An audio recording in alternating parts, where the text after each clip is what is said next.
Entonces, habíamos insistido en que había dos relatos de la creación en el mismo libro del Génesis, inclusive uno estaba a continuación del otro, algo muy, muy raro y que los especialistas en la Biblia, ya desde la antigüedad, o sea, los mismos judíos, eruditos de la antigüedad, se habían preguntado por qué o cómo resolver el problema de estos dos textos que había. En realidad, el problema iba a ser mayor todavía porque metido dentro de, el cuerpo de la Biblia como gran libro, existía un tercer tipo de relato que no estaba como asumido como relato en sí, sino que estaba citado en pequeños párrafos y que de alguna manera se podía reconstruir un tercer relato de la creación bastante diferente a estos dos que aparecen al principio del Génesis.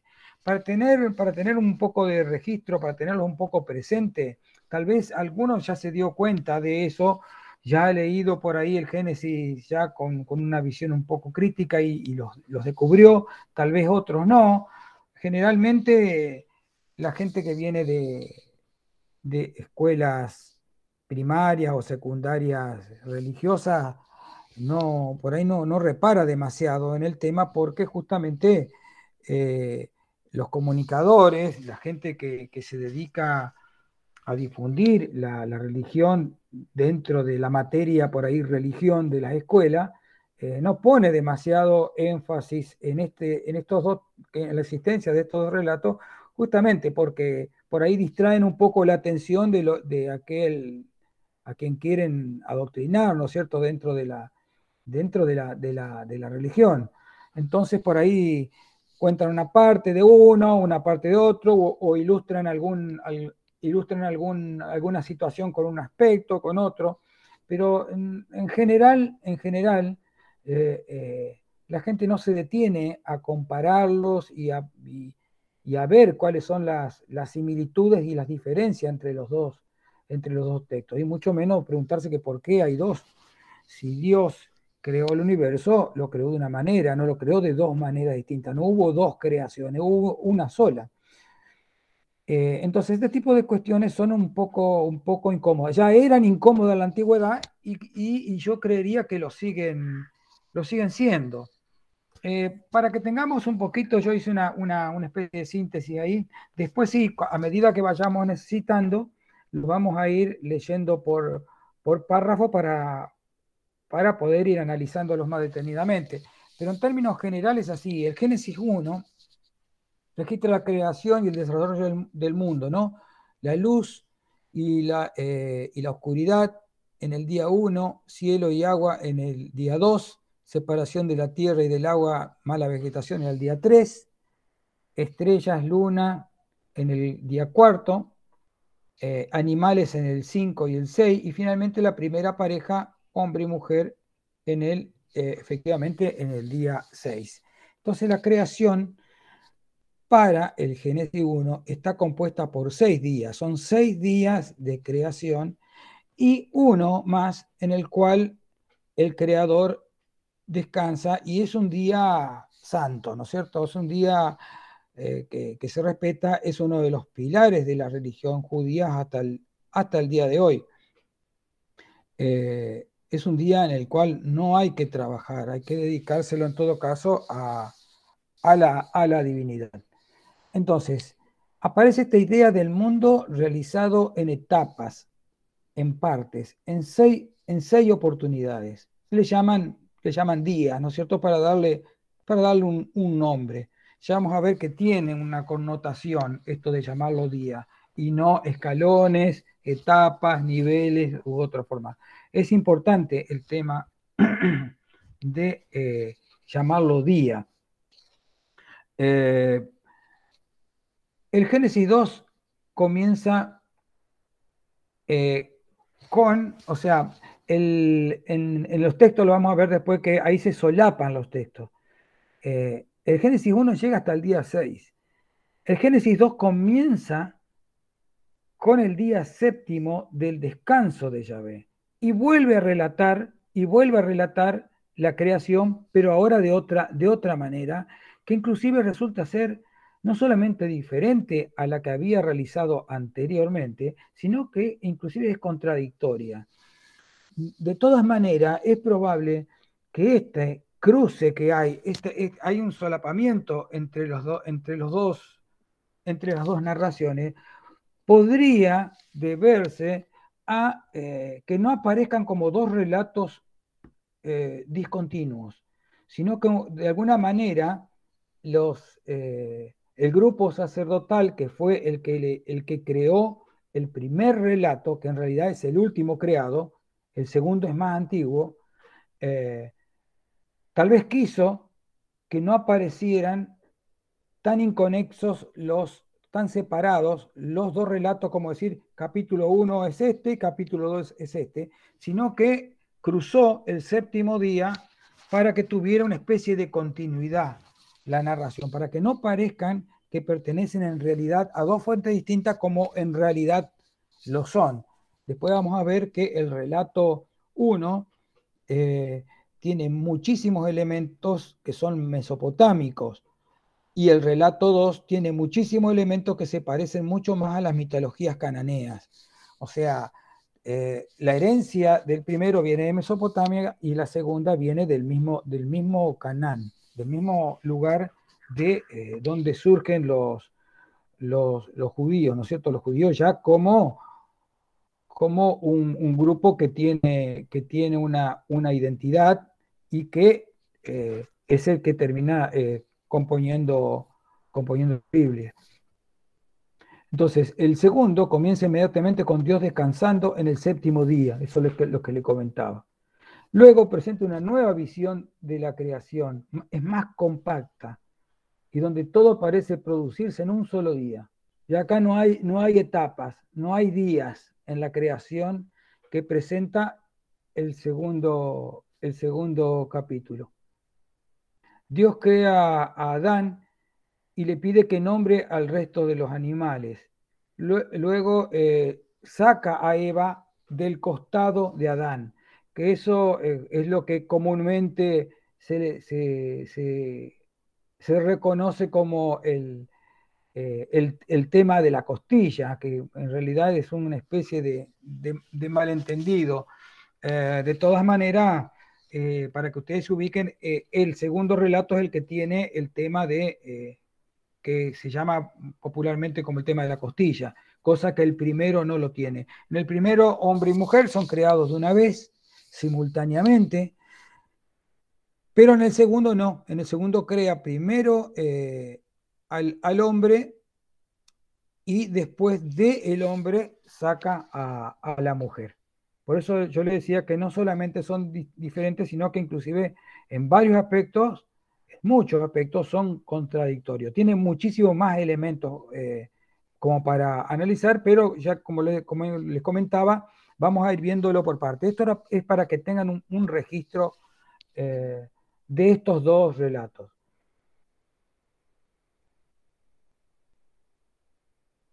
Bueno, estas son las primeras palabras de, del Génesis, pero la tierra llegó a estar desolada y vacía, y había tinieblas sobre la faz del abismo, y el Espíritu de Dios se cernía sobre la faz de las aguas. Acá, en esta frase, hay varios elementos que son bastante conflictivos, eh, por lo cual le vamos a dedicar un tiempo. Esto Tohu Baobu, no tiene una traducción clara. No la tuvo, digamos, desde la antigüedad, no se sabía bien a qué se estaban refiriendo. Las traducciones, después lo vamos a ver más adelante que hay por ahí cómo varían un poco las traducciones. Pero la traducción de esta Biblia que consulté yo dice desolada y vacía. Tohu va bohu la traduce como desolada y vacía. Y había tinieblas. Hoshech es tiniebla. El B es este, es I, por eso aparece vaca. Va, B, son las, como I, como nuestra, es una conjunción. Tinieblas sobre la faz del abismo. Abismo es la traducción de la palabra tehom, esta que está acá. Y ruach, como yo había puesto por acá abajo, es una palabra que la suelen traducir, ¿dónde está? Ya se perdió, acá arriba. La suelen traducir como aire. Acá dice, en hebreo, ruach tiene dos significados. Acá me comí una parte. Aire, viento, soplo, pero también es espíritu, alma, genio, coraje, licor, inclinación y energía. De todas maneras, tiene que ver, si bien tiene muchas acepciones, tiene que ver con aire. Este aire tiene que ver con el aire, por un lado, que da la vida, pero por otro lado también a veces tiene que ver con el viento que cambia todo. El viento es un elemento muy presente en esa región. El viento de verano es un viento terrible, es un viento muy cálido y suele ser un viento destructivo, pero también tenemos la acepción de soplo. Fíjense que el hombre tiene un soplo de Dios, tiene esa parte de divinidad y según algunos comentaristas es lo que de alguna manera viste la frase esta de que hagamos al hombre a imagen y semejanza. Es semejante no porque tenga manos, cabeza, piernas, sino que es semejante porque tiene algo, un soplo divino. Fíjense que también tiene que ver con espíritu. Eh, los espíritus en la región, en esa región de Oriente Medio, tenían que ver con una sustancia inmaterial, como un aire. Los fantasmas, los etemu, como se llamaban en Mesopotamia, eran como una especie de aire, es una cosa impalpable, era una existencia no material, por supuesto, desde el punto de vista actual, nosotros decimos, bueno, el aire es materia también, el aire que nosotros conocemos no es inmaterial, es materia, lo que pasa es que es tan chiquita que no podemos ver esa materia, ¿no? Pero en la antigüedad el aire era considerado un elemento no material y los fantasmas, los temu, estaban compuestos por ese tipo de materia inacible, ¿no? Que no se podía retener, no se podía tocar un fantasma. Alma, genio, coraje, licor. Hemos escuchado muchas veces esto de las bebidas espirituosas, ¿no? Estas bebidas que largan un aroma, ese aroma no parece tener materialidad, es como una especie de fantasma de una cosa, el espíritu de las bebidas, ¿no es cierto?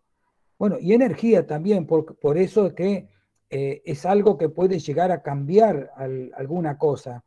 Eh, entonces, esta palabra, ruach, tiene muchas excepciones y depende de cómo se presente. Por ahí los traductores lo traducen con alguna de estas características, ¿no? A veces lo traducen como aire o como viento y a veces lo traducen como espíritu.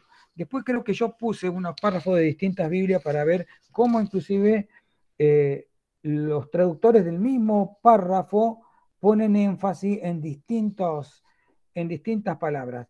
Dijimos una vez que la Biblia no había mucha diversidad en realidad de traducciones, pero sí lo que hay diversidad y hay en todo caso discusión es en ciertos términos, cómo utilizar ciertos términos. No es que la Biblia esté ocultando cosas, que las Biblias oculten eh, algo que proviene tal vez de un texto más antiguo y demás. Ya esa etapa de ocultar, ya le hicieron en todo caso, los sacerdotes, que son los que terminan de cerrar el corpus de la Biblia. O sea, dejaron afuera una cantidad de libros que se sabe que existían porque están comentados en otros lugares, pero que nunca aparecieron. O sea, eliminaron lo que tuvieron que eliminar, reformaron lo que tuvieron que reformar y hicieron luego un corpus, una selección de libros que quedaban adentro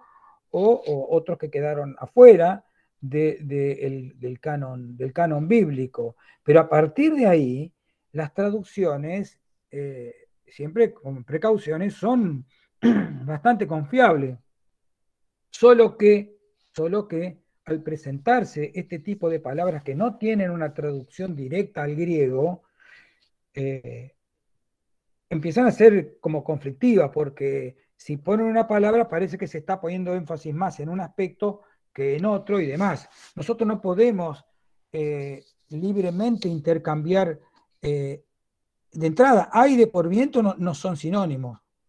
El aire es una cosa, y yo le enseño en electricidad cuando le explico la corriente eléctrica, que el aire es una cosa y el viento es otra cosa. El viento es aire que se mueve. El viento no está quieto. Entonces ya aire y viento ya no son lo mismo. Empecemos, si queremos profundizar un poquito más, empecemos a admitir que los sinónimos en realidad no existen. Sinónimos son un artificio. eh, y queremos ir un poco más profundamente. Las palabras en sí no tienen un solo significado. Tienen un significado y tienen un énfasis, tienen una presencia que está determinada por el lugar que ocupan en, en el contexto literario. Lo llamaba, en todo caso, más técnicamente, eso sí lo llamaban el sintagma. Entonces, las palabras no significan en sí mismas lo mismo siempre. Depende de dónde ponga la palabra, va a significar otra cosa, porque va a tener un peso distinto. Más allá de que hay palabras que significan cosas distintas, por ejemplo, banco. Tenemos el banco de la plaza y el banco donde uno va bueno, ya no voy a depositar más porque no tengo más plata, pero donde uno se vincula con el dinero. ¿Se entiende? Son dos cosas, el origen tiene un origen común, ¿no es cierto? Pero significan dos cosas distintas. No, yo estoy hablando de lo mismo, de una palabra que signifique siempre lo mismo, ubicada en diferentes lugares, tiene un peso totalmente diferente, entonces no es la misma palabra en sí. Los sinónimos tampoco, los sinónimos, ciertas palabras son sinónimos de otros, pero en ciertas ocasiones, en otras no. ¿Se entiende? Y en este caso está todavía más lejos, porque aire y viento no son sinónimos. El aire es algo estático. ¿Puede moverse? Claro que se puede mover, pero ya cuando se mueve pasa a ser viento. El viento no es estático. Cuando no hay viento, en todo caso, hay aire quieto. Entonces, fíjense que, porque se me ocurrió ahora, ¿no? En estas dos primeras palabras, y no le digo nada con soplo, porque para que algo sople tiene que ser soplado por otra cosa. Entonces ahí se complica el tema de los sinónimos. Y cuando entramos a espíritu, genio, coraje, bueno, se puede disparar, se puede disparar para cualquier lado. Por eso, en sí, las frases de la Biblia, uno las lee en una Biblia y las lee en otra. No me acuerdo quién me había preguntado los otros días en un correo. Un señor me preguntó, que no me acuerdo quién era, y porque me dijo de dónde había sacado yo una frase que había citado de la Biblia, porque él tenía una Biblia y no decía lo mismo. Entonces yo les comentaba que yo trato, yo trato de utilizar la Biblia como me conviene a mí. No es que sea un guacho, ¿no? Sí, también soy un guacho, pero yo cuando quiero expresar algo busco la versión de la Biblia que más ilustra lo que yo quiero decir. ¿Se entiende? Yo trato, ustedes van a ver que yo trato de no poner, salvo que esté asociado con otra palabra y que no tenga más remedio que ponerla, trato de no buscar Biblias en el que aparezca el nombre de Jehová. ¿Se entiende? porque en la Biblia ese nombre Jehová no aparece. Aparece en las traducciones, en las traducciones entre comillas más nuevas. Las Biblias más antiguas lo tratan como Elohim, lo tratan como Yahvé. Entonces, hay Biblias que directamente anulan varios nombres y ponen Jehová, o las Biblias cristianas directamente ponen Dios a veces. Y en ese lugar tal vez iba Elohim, o tal vez iba Yahvé, o tal vez iba Adonai. Entonces le ponen todo Dios. Bueno, entonces yo trato de evitar ese tipo de cosas. Quiero que aparezca el nombre que correspondía en ese lugar. O, por ejemplo, yo le comentaba que yo trato de evitar que, que aparezcan los monstruos cuando aparecen como ballenas. La ballena no es un animal, no es un monstruo. Y cuando aparece la palabra monstruo, es un monstruo, no es una ballena. Sin embargo, hay Biblias que lo traducen como ballena. Entonces, por eso es que yo trato de buscar. Y que hay una Biblia que más o menos se ajusta a lo que por ahí yo quiero. Generalmente empiezo por esa Biblia y cuando no encuentro lo que quiero expresar, empiezo a buscar en otra versión, que es una Biblia que se llama la Biblia textual, que respeta bastante el tema del texto en sí. Entonces aparece mucho la palabra Elohim y bueno, y el Shaddai y todas estas palabras así, no son reemplazadas por una palabra más genérica como Dios, por ejemplo. Eh, entonces, ya me perdí otra vez. Bueno, Ruach es el viento que procede de Yahvé. Es el Espíritu de Dios en acción que interviene. El viento es la mayor manifestación del poder de Dios. Después vamos a ver que Yahvé es un Dios de viento y que es muy probable de que haya heredado, estuvimos viendo en las clases anteriores la relación que había entre Baal, por ejemplo, una divinidad muy conocida, hay muchísimas más, pero Baal es una de las más conocidas, y Yahvé, esa relación que hay, tienen muchos elementos en común. Y uno de los elementos que tienen es el manejo del viento, el poder, el poder modificador, el poder del viento, el viento que refresca, pero el viento también que tira las casas abajo. Porque Yahvé es una divinidad irascible, se enoja, tiene mal carácter porque lo que pretende Yahvé es el culto exclusivo del pueblo, el pueblo de Israel. Entonces, cuando el pueblo de Israel adora a otros dioses, se enoja y se pone loco y hace desastres, ¿no es cierto? Tiene ese poder. Y el mismo viento, el soplo de Dios, es el que genera la vida. Entonces, vamos a ver que estas palabras que están acá arriba, iluminadas, son conflictivas a la hora de traducirlas. Dios hizo soplar un viento sobre la tierra y las aguas descendieron. Ahí tenemos una acción de Yahvé a través del viento. Fíjense que estuvimos hablando bastante sobre el poder creador de la palabra, ese nivel superior en los relatos mitológicos que ya no requiere que uno se imagine a alguien, por ejemplo en este caso una divinidad, haciendo algo con las manos, como en las mitologías más antiguas. En las mitologías más antiguas sí, aparece esta idea del alfarero, ¿no es cierto?, que modela al ser humano y demás. Sin embargo, el Dios de la Biblia, por lo menos en el primer relato de la creación, que es el que estamos tratando, ya en el segundo cambia la cosa, porque es más antiguo. Directamente con la palabra crea las cosas. Entonces tiene un nivel de abstracción esa forma que, que produce el relato, que es superior a la propia actividad de estar viendo, imaginando una persona modelando, haciendo algo con las manos para luego darle vida, ¿no? En este caso, fíjense que se vale del viento para eso. Es como una especie de retroceso, ¿no? Porque necesita algo que la gente conoce para efectuar algo, que podría haber dicho, desciendan aguas, salgan de acá, salgan rajando, y las aguas salían rajando, pero no, hizo soplar el viento para lograr eso, se valió de una especie de herramienta, ¿no? De un arma. El viento es un arma en las manos de Dios, ¿no?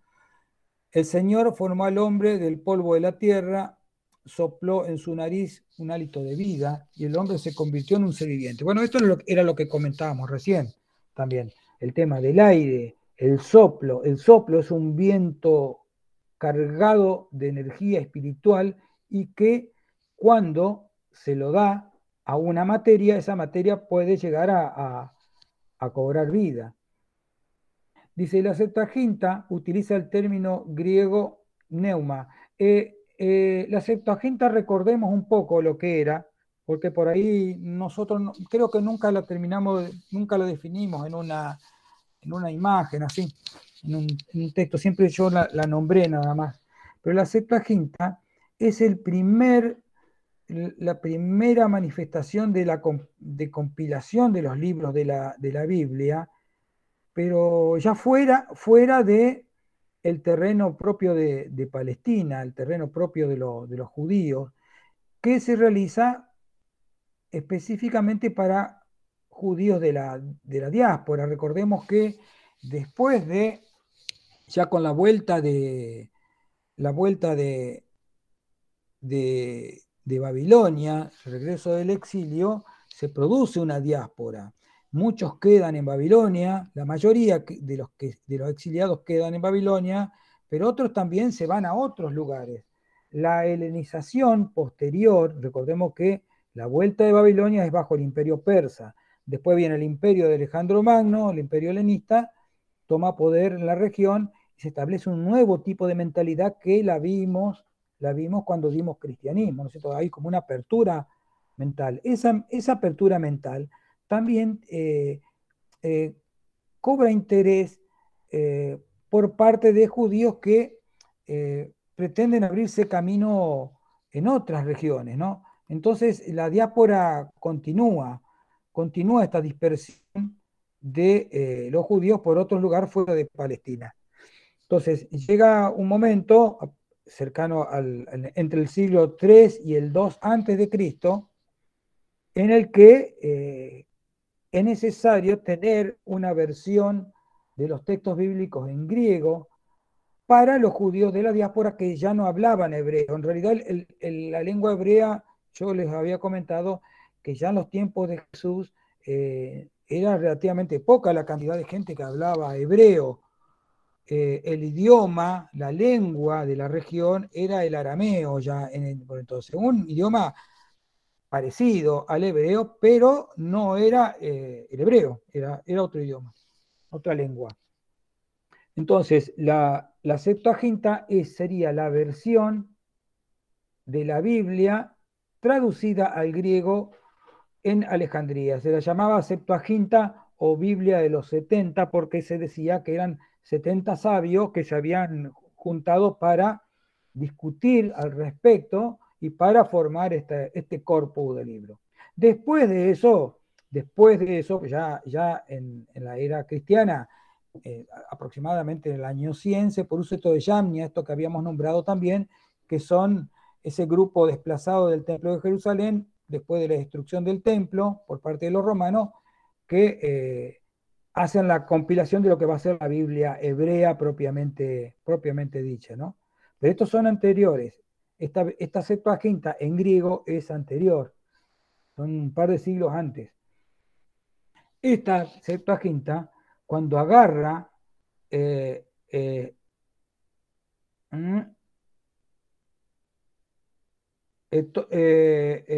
¿cómo es? Toma vamos acá, toma el término el término ruach, que aparece por acá arriba, de ruach, y lo traduce como neuma, que neuma es aire en movimiento, respiración, viento. En términos generales termina siendo aire también, ¿no es cierto? Fíjense que esa palabra nosotros todavía la tenemos incorporada en los neumáticos. Neumático se llama neumático porque está lleno de aire. Por eso le denominamos así a las cubiertas, le decimos nosotros, ¿eh? Pero en realidad es neumático, o todo lo que sea la tecnología neumática, todo lo que sea tecnología neumática es porque trabaja con presión de aire.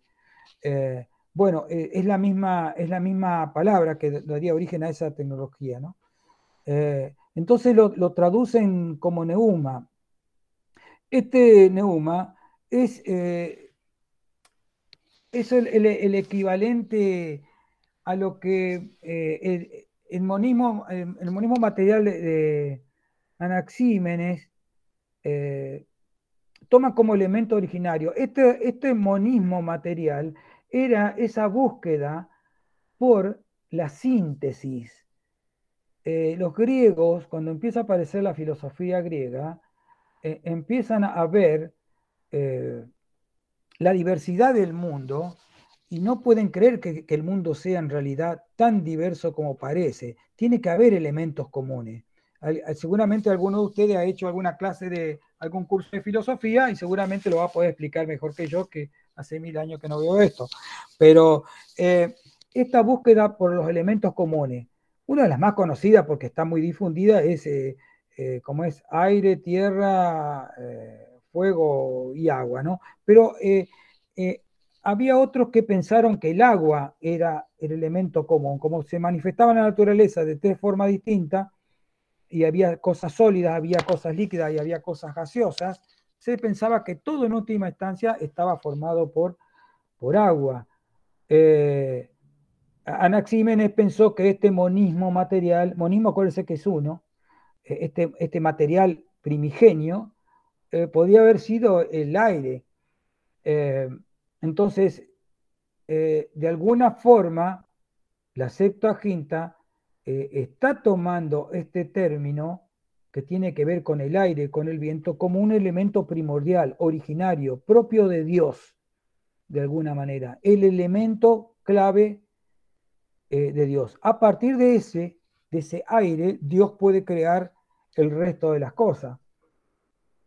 Por eso dice que en términos religiosos, este aire ya llevado a nivel religioso podría equivaler a espíritu.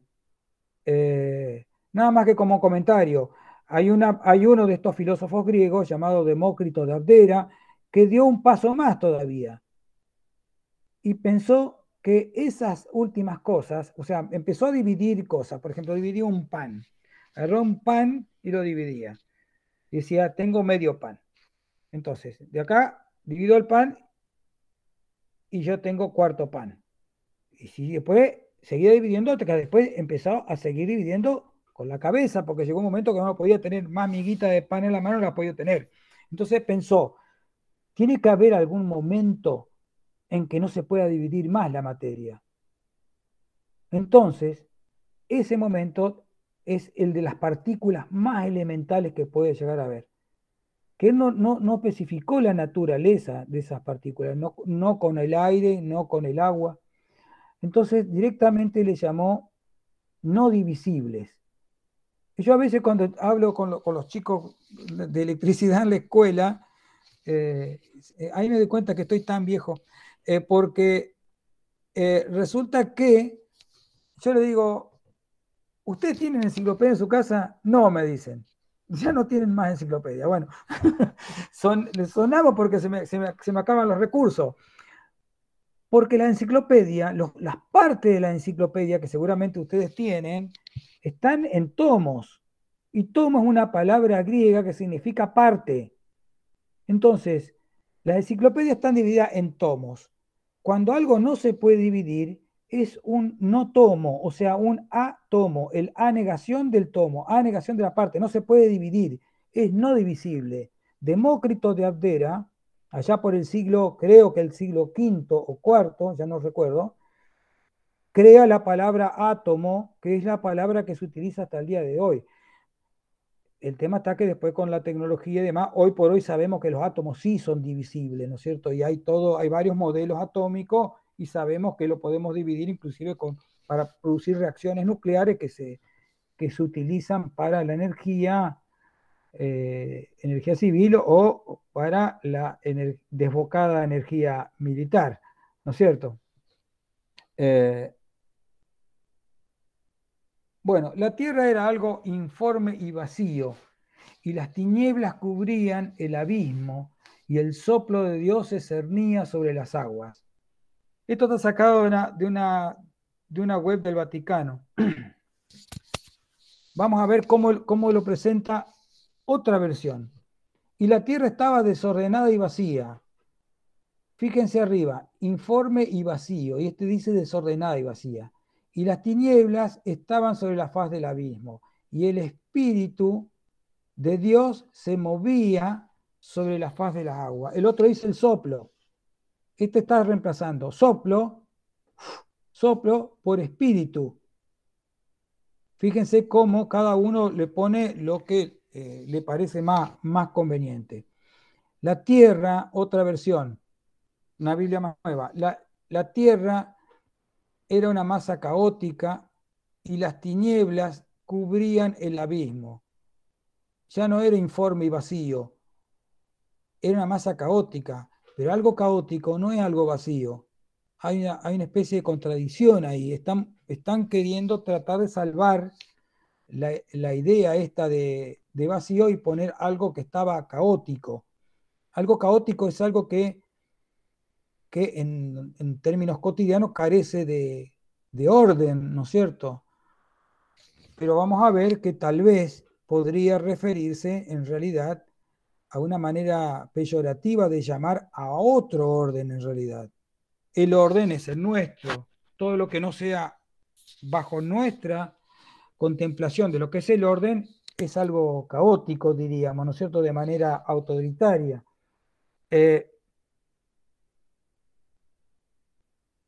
Dice, la tierra era una masa caótica y las tinieblas cubrían el abismo, mientras un viento impetuoso sacudía la superficie de las aguas. Fíjense que pasó de soplo de Dios a viento impetuoso que sacudía.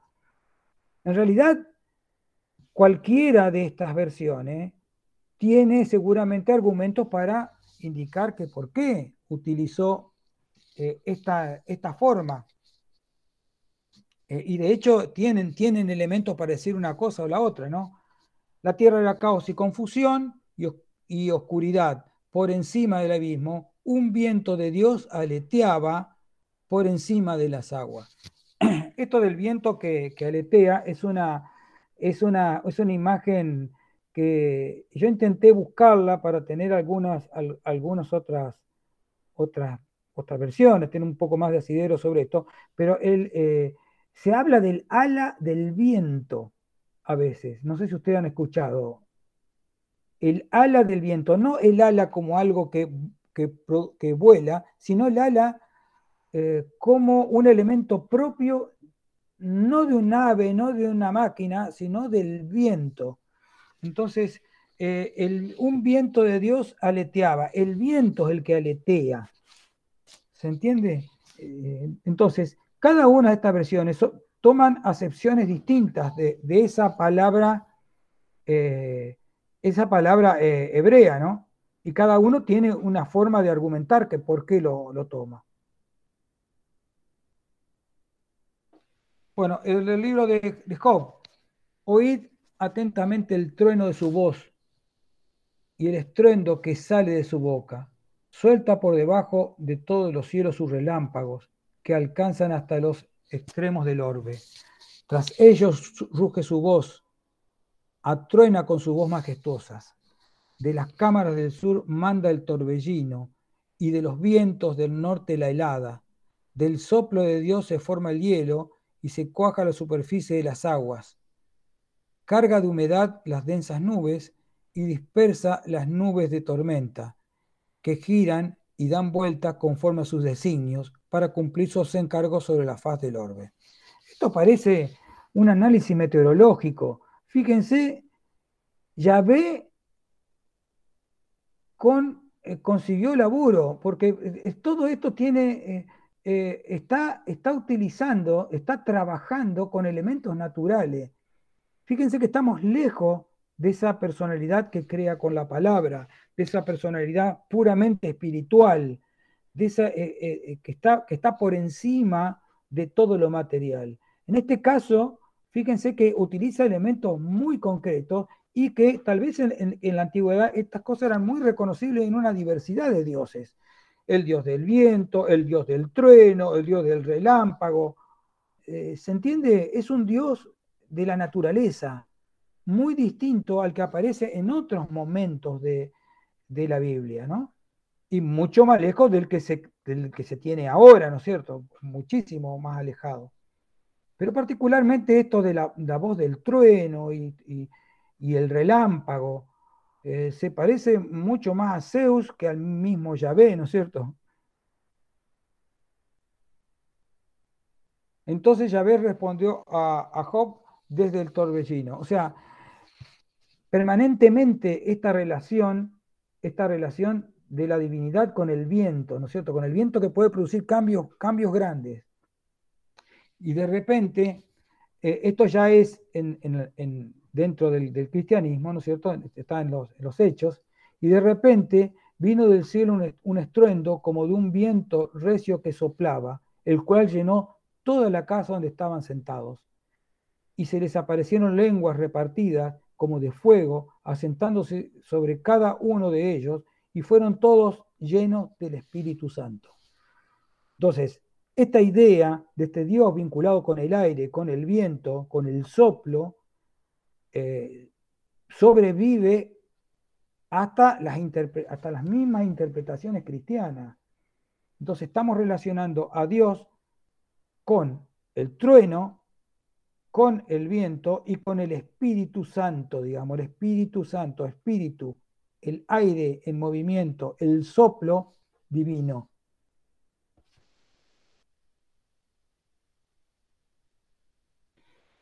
De Yahvé es la tierra y su plenitud, el mundo y los que en él habitan, porque él la fundó sobre los mares y la afirmó sobre las corrientes.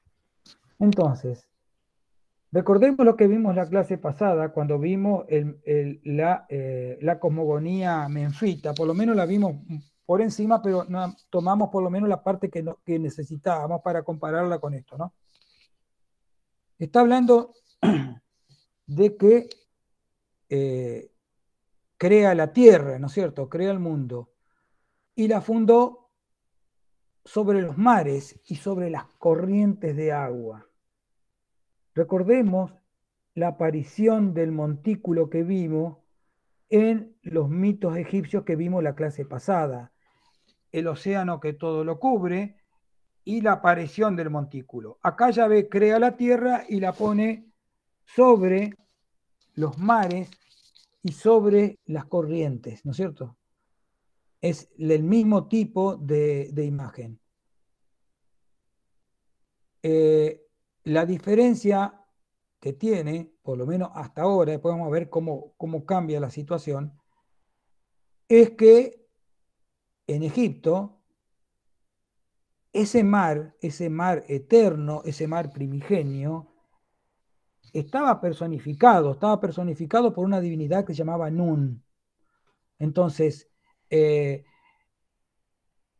ese Nun era un dios arcaico, un dios ancestral, un dios que era portador del caos, pero como portador del caos también tenía el germen de el futuro cosmos, porque a partir de ese caos y de ese germen que había ahí, esos elementos en potencia desordenados, vistos siempre desde el nuevo orden, desordenados, podía llegar a surgir el nuevo orden si el demiurgo, esta personalidad divina que tenía voluntad creadora, podía llegar tenía voluntad de crear el nuevo orden, ¿no es cierto? Ahí estaba la materia para crear el nuevo orden, aunque en estado latente. En este caso, Yahvé habla de aguas, no tienen todavía, no tiene, aparentemente en esas aguas no son seres. Después vamos a ver que hay muchos lugares donde aparecen estas imágenes de seres, pero en esta parte, en este aspecto, no. Eh, del libro de Job, has penetrado tú hasta los manantiales del mar, o te has paseado por las profundidades del abismo? Una pregunta, ¿no? Yo leo muy mal, pero bueno. Fíjense que está hablando de las profundidades del abismo. Abismo era una palabra que la vimos en la frase que estábamos analizando. Tohu bohu, que era eso que se traducía como vacío, eh, desorden y vacío. Y había otra palabra para designar abismo. La palabra abismo es muy importante.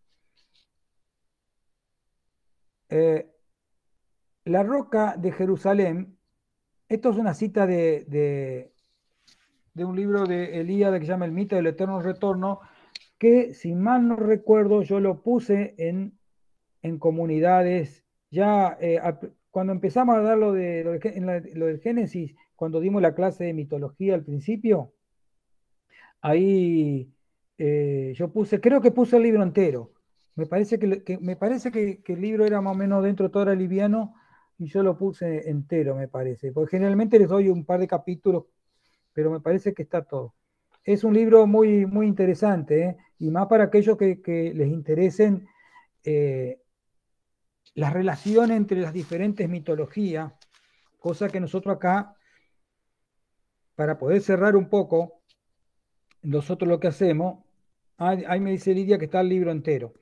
Eh, para, para no abrirnos del tema tanto, para no dispersarnos, tomamos Antiguo Oriente Medio nada más. Por eso yo pongo énfasis siempre en eso. Ese es el recorte que hacemos nosotros.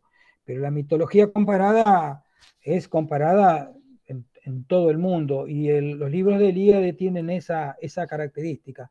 Por eso ahí van a encontrar relacionados, por ejemplo, ciertos aspectos de la mitología hindú con el cristianismo, por ejemplo, ¿no? Esos libros se mueven de una mitología a otra así con mucha facilidad. Por eso a alguno le puede llegar a interesar Elíade como autor. Entonces, Elíade dice, la roca de Jerusalén penetraba profundamente en las aguas subterráneas del Teón. Eh, Estos datos de Elíade están sacados de los comentarios. En otro momento vamos a hablar un poquito de esto cuando lo empecemos a citar, porque la Biblia son libros sagrados, pero son libros sagrados que hoy son bastante complicados de leer, más en muchos aspectos a veces parecen sencillos, porque tienen historias por ahí sencillas con las cuales uno se puede identificar, pero lo que está detrás de esas historias es complejo y tiene mucho que ver con la mentalidad de la época y del lugar. Entonces, desde siempre, para poder adoctrinar a la gente, se necesitó de personas que hicieran comentarios al respecto, que sin tocarle el texto sagrado, hicieran comentarios. A partir de ahí aparece toda una variedad de textos que tienen que ver con la exégesis, con la interpretación y con la adaptación de ciertas cuestiones de los relatos de la Biblia para la comunidad de esos momentos. Inclusive, hasta el día de hoy se siguen haciendo relaciones y demás, por supuesto. ¿Qué significa o qué quiere decir esto que están, o con esta historia que nos quisieron decir? Bueno, hay interpretaciones, por eso los rabinos particularmente sobre la alta edad media y la antigüedad tardía y demás, se preocuparon mucho de esto y hay ese material, algunos se llaman Midrash, eh, que yo creo que se los nombré. Y muchos de estos comentarios, algunos son comentarios del momento que se hacen, pero otros traen información oral de tiempos muy antiguos y que son cosas que por ahí no aparecen en la Biblia. Por eso a veces son muy importantes para eh, establecer el contexto de ciertas cuestiones que aparecen en la Biblia. Eh, por eso uno de estos comentarios decía esto, que la roca de Jerusalén penetraba profundamente en las aguas subterráneas, Teón. El templo se encuentra justo por encima de Teón, equivalente hebraico de Absu, aguas del caos anterior a la creación. Ya vamos a ver lo que es el Apsu. Y así como Babilonia tenía la puerta del Apsu, la roca del templo de Jerusalén cerraba la boca del Teón. O sea, el templo de Jerusalén, eh, en Jerusalén está la famosa roca esa, ¿no? Bueno, según la tradición, en la Biblia no está, yo creo que estoy casi seguro que no está, pero sí en la tradición oral estaba, y sí se pasó a estos Midrashim, esta idea de que esa piedra era el tapón que había puesto Yahvé para que las aguas no salieran de nuevo. ¿Se entiende? Las aguas en ese párrafo que vimos al principio, el abismo son las aguas primordiales de que hablan las otras mitologías de la región. Lo que pasa es que en la Biblia está transfigurada, está nombrada como abismo, como agua nada más. Y en las otras religiones están personificadas por dioses. Esa es la diferencia. Yahvé, como Dios creador, pone orden en las aguas, las frena, las contiene, las vence, las mete en el fondo de la tierra y le pone el tapón arriba. Ese tapón sería la piedra de Jerusalén. ¿Se entiende más o menos? Ahora vamos a ir aclarando lo que significan estas cosas. O sea, esto que figura en algunos Midrashim eh, es algo común en otras mitologías de la región. Que los héroes, después de vencer a las aguas, le pongan piedras arriba para evitar que esas aguas se desborden nuevamente. Esto en la Biblia está transfigurado. Y esta palabra teón encierra un secreto. Desolada y vacía, ¿no es cierto? Eran las traducciones. Tohu y Bohu. Sin vida. Caos, el caos y el vacío. Era lo que existía antes de la creación. Y que Yahvé utilizó ese caos y vacío, que no eran la nada, eran otra cosa, eran algo no perteneciente a la creación, fuera de la creación, por eso se lo llama así. La palabra Tohu está emparentada con la palabra Teom, que Teom es el nombre bíblico de un monstruo marino primitivo. O sea, un monstruo marino primitivo, inclusive anterior a la misma creación. Acá ya nos empezamos a emparentar más con las mitologías que había en la región y con las mitologías de muchos lugares del mundo. Recordemos que detrás de todo esto también está, perdón, está esta teoría de los arquetipos de Jung que vimos en la primera clase. ¿Se acuerdan de esa clase pesada, cargada de teoría? Bueno, vamos a ir rescatando algunos elementos de esa clase que tiene que ver con una teoría psicoanalítica, que de alguna manera tiene esa hipótesis de que las mitologías en el mundo se parecen. ¿Por qué? Primero, pues están hechos por seres humanos y los humanos tienen una carga originaria de, por así decir, nudos que salen a la luz a manera de relato mitológico y que ahí toman este tipo de formas. ¿Se acuerdan? Eran los arquetipos. La ventaja que tienen ustedes es que si no se acuerdan de algo y tienen interés pueden ir a ver el video. Pero cuando dábamos las clases presenciales, vieron que hay una ventaja con esto. Yo le estoy encontrando el gusto de esto y no voy a volver nunca más a la clase, al aula. ¿Cómo es? No, pero tiene algo interesante que es poder volver para atrás, ¿no? Entonces, este teom en plural se convierte en teomot. Este plural es un plural femenino. Estos ot suelen ser plurales femeninos en el hebreo antiguo. Y nos quedamos con esta palabra. Por un lado, teom, tou como pariente, con nato se le llama, de teom, teom como abismo, pero aparece esta palabra también, teomot. Vamos a la otra. Bohu. Beom, hacemos el mismo procedimiento de relación y lo podemos relacionar con Beomot, que es el equivalente en la tierra seca del monstruo marino Leviatán. Después, Leviatán nos apareció acá. Después vamos a definir un poquito Leviatán.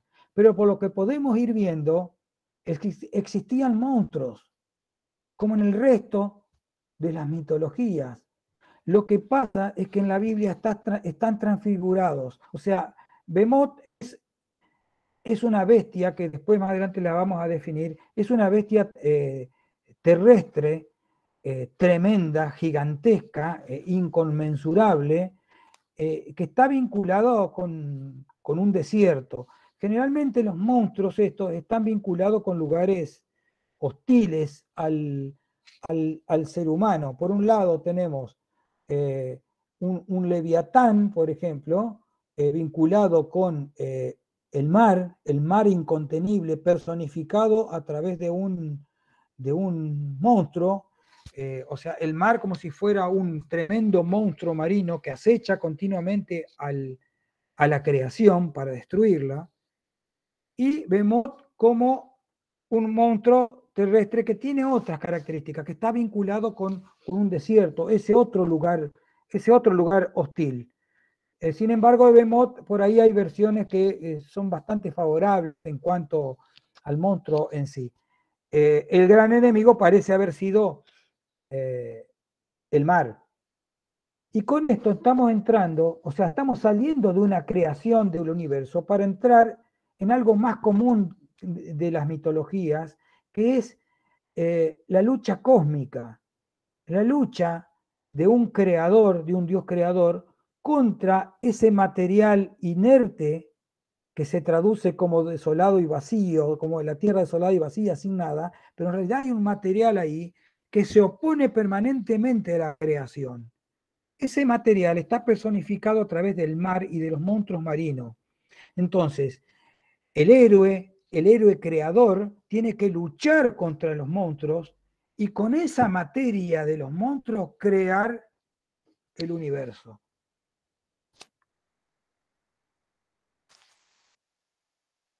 Teón aparece 20 veces en el Antiguo Testamento. La Septuaginta, que era esta versión de la Biblia griega que les comentaba, lo traduce frecuentemente como avisos o profundidad acuosa. De ahí viene la palabra abismo, justamente el abismo. Nosotros, lo que pasa es que para abismo nosotros, esa palabra ya se transformó también. Para nosotros abismo, uy, hay un abismo. Entre tú y yo hay un abismo. Cuando se habla románticamente, ¿no? Cuando uno se quiere separar de la pareja, entre tú y yo, amada mía, hay un abismo, como si fuera una distancia muy grande, ¿no? Pero en realidad abismo es una profundidad acuosa, tiene que ver con el agua. O un abismo se habla también en un precipicio, ¿no es cierto? Se la tiró al abismo cuando se suicida, ¿no? Pero en realidad en el origen de la palabra, en el origen, significa, tiene que ver con el agua.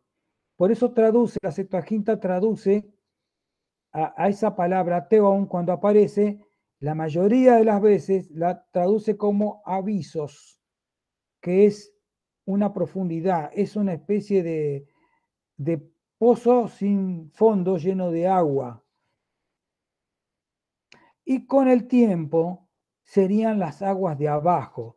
Recordemos que en la primera parte del Génesis también aparece esta idea de que Yahvé separa las aguas. Entonces, separa las aguas y una parte de las aguas van para arriba y parte de las aguas van para abajo. Con el tiempo, este teón empezó a nombrar a esas partes de agua que iban para abajo. Tiamat, que es la palabra con la cual está emparentada esta palabra teomot, que venía de teom, que estaba en la imagen anterior. Tiamat es llamada la madre abismo y es la diosa primordial del mar salado, perteneciente a la mitología babilónica, monstruo primordial del caos mencionado en el poema épico Enuma Elish. Ti significa vida y ama madre, ¿no es cierto? La madre que da la vida, esta madre abismo. El Enuma Elish es el poema de la creación babilónico y acá es donde aparece este nombre para esa divinidad acuosa que va a formar parte de este océano primitivo. O sea, yo lo que estoy tratando de hacer es llevar estas imágenes un poco abstractas de vacío, de abismo, de desolada y demás, a algo más concreto y que se parezca más a las mitologías de la región de donde es originaria la Biblia. El libro de Enoch, que es un libro que no entró dentro de los cánones hebreos ni cristianos, ¿no? Salvando la distancia del tema, por supuesto, de la iglesia copta, donde sí aparece. Es un libro intertestamentario que se llama, o sea, aparece entre los tiempos de la Biblia y los tiempos de los libros del Nuevo Testamento. Pero es un libro de alguna manera rechazado por el canon. Dice, ese día se harán salir separados dos monstruos, uno femenino y otro masculino. El monstruo femenino se llamará Leviatán y habita en el fondo del mar, sobre la fuente de las aguas.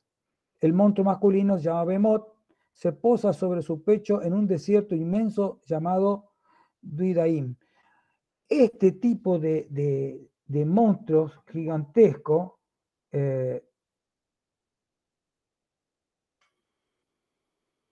tiene el pecho en un desierto. Ese desierto que aparece ahí es un desierto fantástico, un desierto que no tiene una ubicación conocida, es un desierto prácticamente en el final del mundo, un desierto demasiado hostil. Bueno, ahí es donde vive este monstruo Behemoth. Recordemos que en la primera entrega de este curso, cuando vimos el tema de la mitología, hablamos que los mitos de la creación tenían lugar en un lugar. En ese lugar se construía el templo, ¿no es cierto?, donde había tenido lugar la creación. Y recordemos que en la clase anterior hablamos del montículo que aparecía en el agua en Egipto y que ahí se construía el templo. Por eso el templo de Menfis estaba construido donde había aparecido el primer montículo. El de Heliópolis tenía en el montículo de Heliópolis y demás. Cada lugar tenía su centro del mundo, su ombligo del mundo. Y fíjense que la piedra de Jerusalén tiene un templo arriba. Bueno, ese templo también, el templo es el centro del mundo donde fue creado, donde Dios le puso la tapa al caos precedente a la creación. Y ya me olvidé lo que estaba por decir.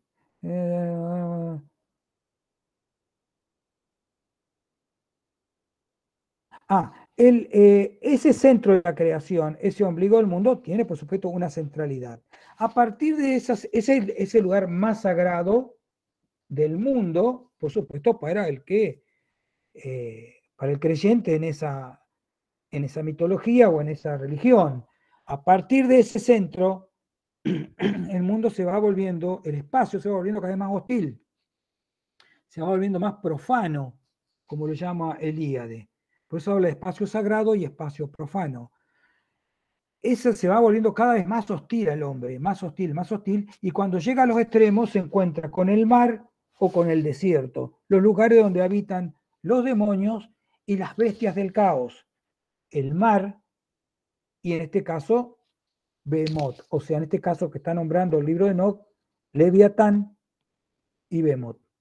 También habitan los demonios y de ahí vienen todas las enfermedades, vienen del mar y de los desiertos, de los aires del mar y del desierto traen las enfermedades de los demonios y demás. La antigua demonia Lilith vivía en el desierto, después vamos a ver cuando entremos al tema de Lilith. pero son lugares muy, muy hostiles. Está hablando de que estos monstruos estaban relegados a esos lugares por Dios, Dios los había mandado a esos lugares.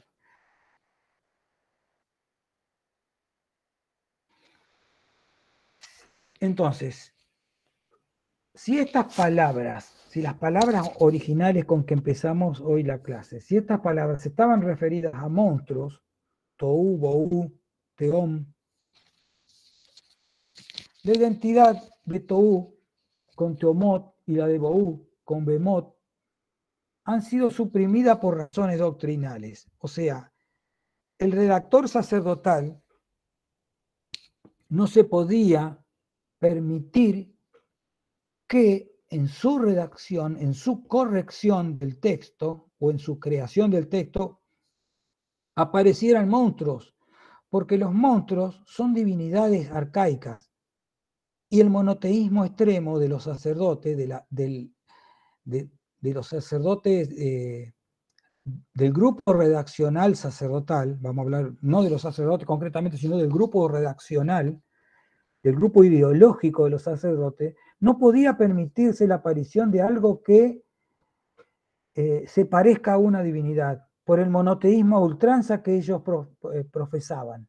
¿Se entiende? Entonces, estos monstruos originales fueron despersonalizados y llevados a una abstracción, a un concepto como vacío, como caótico. ¿Se entiende lo que quiero decir? Se les sacó la personalidad a los monstruos y en el relato se lo dejó con una palabra que en todo caso lleva a un concepto, pero no a un personaje. Porque no podía haber personajes divinos porque ellos eran monoteístas a ultranzas.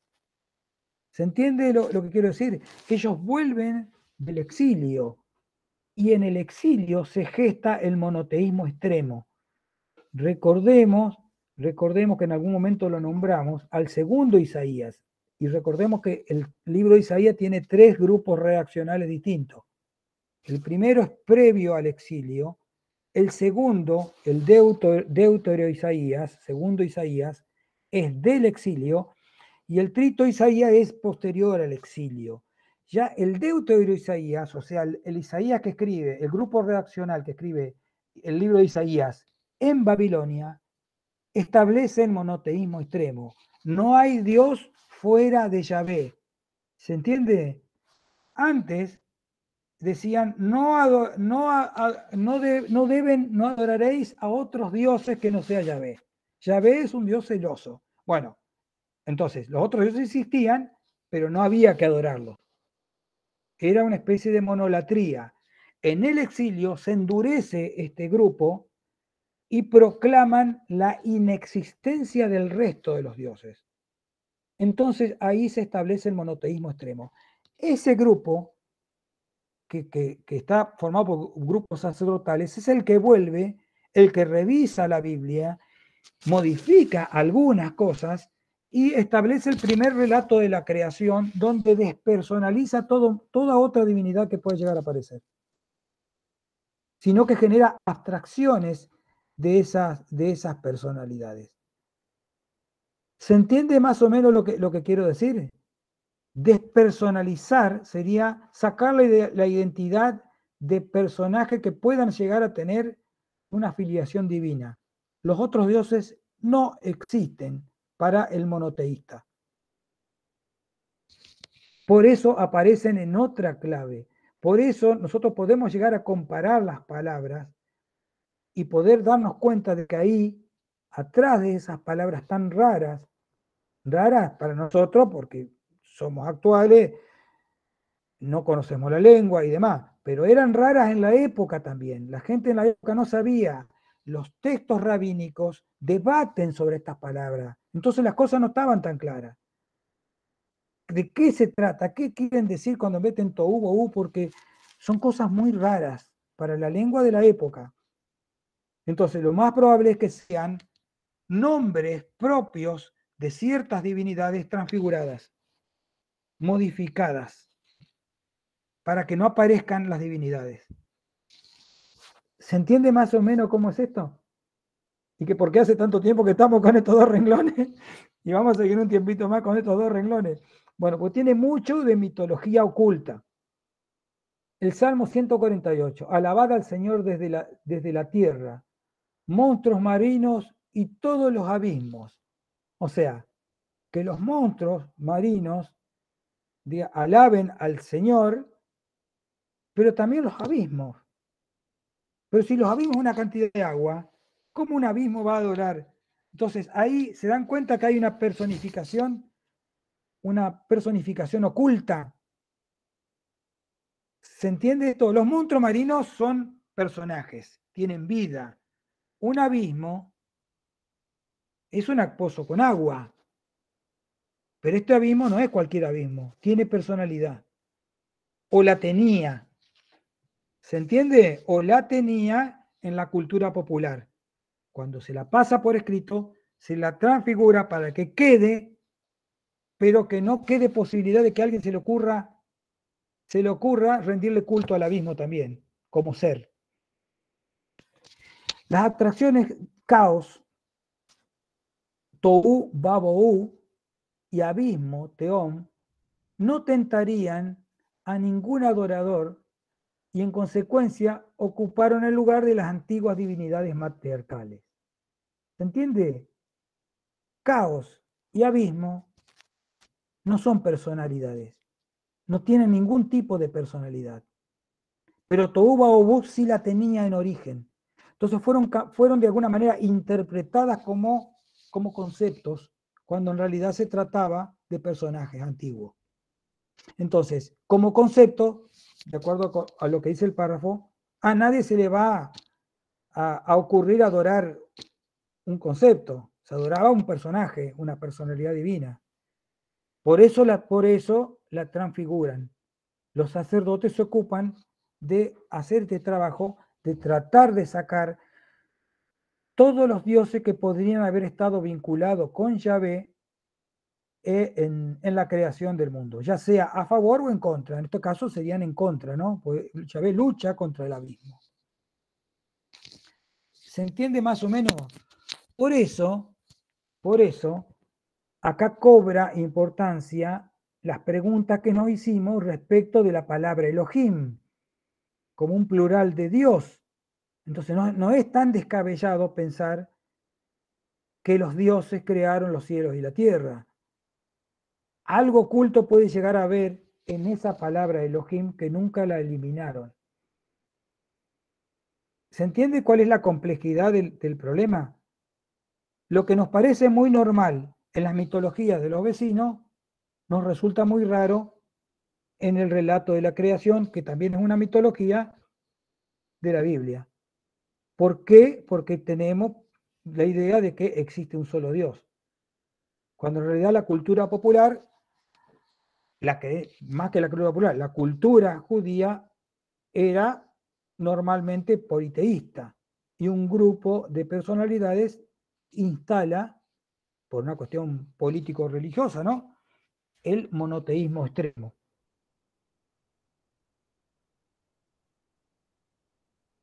Con el tiempo comenzó a relacionarse el abismo con el Sheol, el lugar de oscuridad al que van los muertos. El Sheol es un lugar, justamente, es el lugar de ultratumba del judaísmo.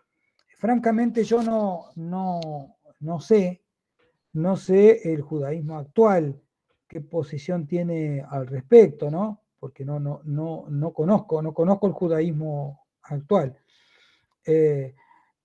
Pero en la antigüedad el Sheol era como una especie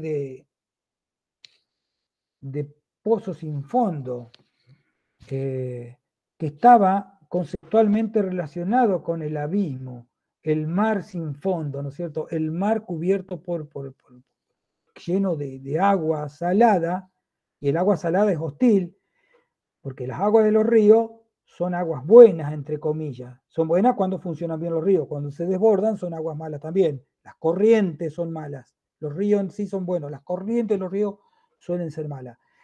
Pero el agua de mar es un agua mala porque no sirve para la vida, y por el otro lado, navegar en el mar es muy, muy peligroso. No es la función de este curso, tal vez en otro curso lo veamos, pero hubiera sido interesante tener presente el caso de Jonás, mal llamado Jonás y la ballena, ¿no es cierto? En realidad es un pez, un monstruo gigante, pero también está representando al agua del mar. Entonces, con el tiempo, este abismo primitivo comenzó a ser relacionado como el Sheol, como un lugar al donde podían llegar a ir los muertos. En la cultura de la antigua Palestina, este Sheol era como una especie de agujero de olvido. Los muertos no tenían, perdían toda conciencia. Esta idea de cuerpo, de alma eh, o de que el alma puede llegar a ir al cielo, a compartir algún paraíso primitivo y demás, es justamente, como lo vimos en el primer curso, en el curso que dimos antes de las vacaciones, el del cristianismo, fue justamente uno de los elementos que permitieron el éxito del cristianismo, porque los judíos creían en el Sheol, en ese lugar de olvido, de no vida, de una vida que no sé si era terrible como en Mesopotamia. En Mesopotamia el inframundo era un lugar de permanente sufrimiento. No era un lugar de castigo en sí, porque a la gente no se la castigaba con ese lugar como si nos castigan. Hablo por mí, yo no soy creyente, pero hablo como parte de la cultura occidental y cristiana, ¿no? Cómo se nos castiga con la amenaza del infierno. Si te portás mal, si sacás la lengua, te vas a ir al infierno. Me decían cuando era chico. El que le saca la lengua le da un beso al diablo.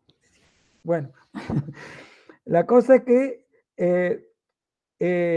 esa idea del castigo, ¿no es cierto? Infierno, castigo. No, en Mesopotamia todos iban no le digamos infierno porque tiene la connotación de castigo, infierno, ¿no? Iban al inframundo, ese lugar donde iban los muertos, y era un lugar espantoso, pero iban todos, los buenos, los malos, los reyes, y muchísimos dioses iban a parar ahí.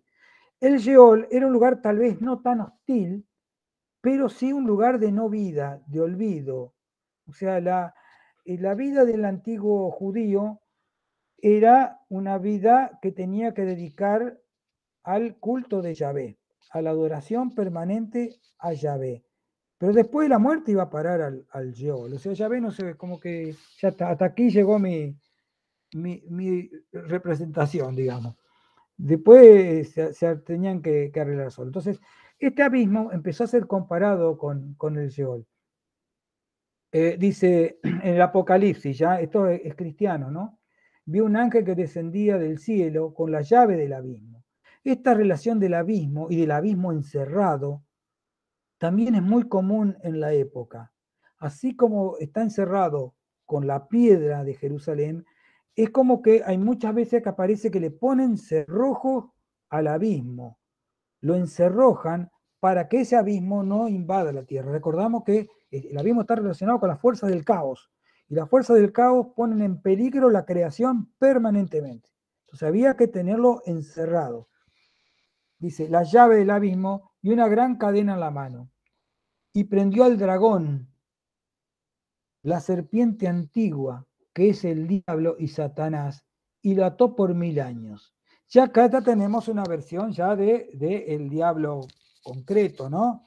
El diablo como Satanás y demás, como elemento del mal, aparece recién en las últimas etapas de los libros de la Biblia. En 90% de la Biblia el diablo no existe. Aparece Satán en el libro de Job, por ejemplo, aparece Satán, pero aparece como un empleado de Dios.